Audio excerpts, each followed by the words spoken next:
ओम गुरु सत्ताय नमः। गायत्री महाविज्ञान तृतीय भाग। लेखक परम पूज्य गुरुदेव वेदमूर्ति तपोनिष्ठ पंडित श्री राम शर्मा आचार्य। आइए पढ़ते हैं, सुनते हैं और समझने का प्रयास करते हैं। गायत्री मंत्र के साथ स्वाध्याय शुरू करते हैं। ओम भूर्भुवः स्वः तत्सवितुर्वरेण्यं भर्गो देवस्य धीमहि धियो यो नः प्रचोदयात्। गायत्री की गुरु दीक्षा। मनुष्य में अन्य प्राणियों की अपेक्षा जहाँ कितनी ही विशेषताएं हैं, वहाँ कितनी ही कमियां भी हैं। एक सबसे बड़ी कमी यह है कि पशु पक्षियों के बच्चे बिना किसी के सिखाए अपनी जीवनचर्या की साधारण बातें अपने आप सीख जाते हैं, पर मनुष्य का बालक ऐसा नहीं करता है। यदि उसका शिक्षण दूसरे के द्वारा न हो तो वह उन विशेषताओं को प्राप्त नहीं कर सकता जो मनुष्य में होती है। अभी कुछ दिन पूर्व की बात है। दक्षिण अफ्रीका के जंगलों में एक मादा भेड़िया मनुष्य के 2 छोटे बच्चों को उठा ले गई। कुछ ऐसी विचित्र बात हुई कि उसने उन्हें खाने के बजाय अपना दूध पिलाया, पाल लिया। वे बड़े हो गए। एक दिन शिकारियों का दल भेड़िए की तलाश में इधर से निकला तो हिंसक पशु के मांद में मनुष्य के बालक देखकर उन्हें बड़ा आश्चर्य हुआ। वे उन्हें पकड़ लाए।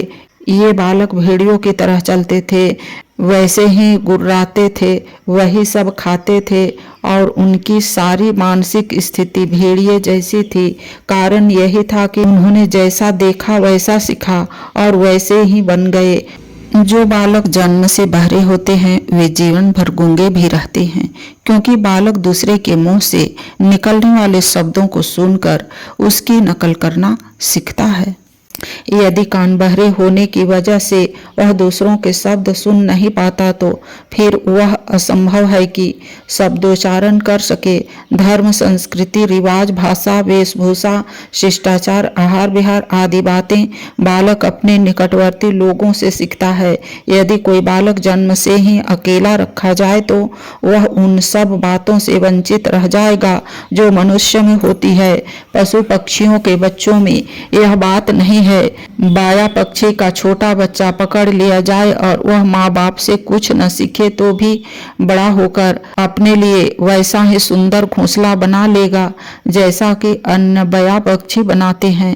पर अकेला रहने वाला मनुष्य का बालक भाषा, कृषि, शिल्प, संस्कृति, धर्म, शिष्टाचार, लोक व्यवहार, श्रम, उत्पादन आदि सभी बातों से वंचित रह जाएगा। पशुओं के बालक जन्म से ही चलने फिरने लगते हैं और माता का पैपान करने लगते हैं, पर मनुष्य का बालक बहुत दिन में कुछ समझ पाता है। आरंभ में तो करवट बदलना, दूध का स्थान तलाश करना तक नहीं जानता, अपनी माता तक को नहीं पहचानता। इन बातों में पशुओं के बच्चे अधिक चतुर होते हैं। मनुष्य कोरे कागज के समान है। कागज पर जैसा स्याही से जैसे अक्षर बनाए जाते हैं वैसे ही बन जाते। कमरे की प्लेट पर जो छाया पड़ती है वैसा ही चित्र अंकित हो जाता है। मानव मस्तिष्क की रचना भी कोरे कागज एवं छोटे प्लेट की भांति है। वह निकटवर्ती वातावरण में से अनेक बातें सीखता है। उसके ऊपर जिन बातों का विशेष प्रभाव पड़ता है उन्हें वह अपने मानस क्षेत्र में जमा कर लेता है। मनुष्य गीली मिट्टी के समान है। जैसे सांचे में ढाल दिया जाए वैसा ही खिलौना बन जाता है।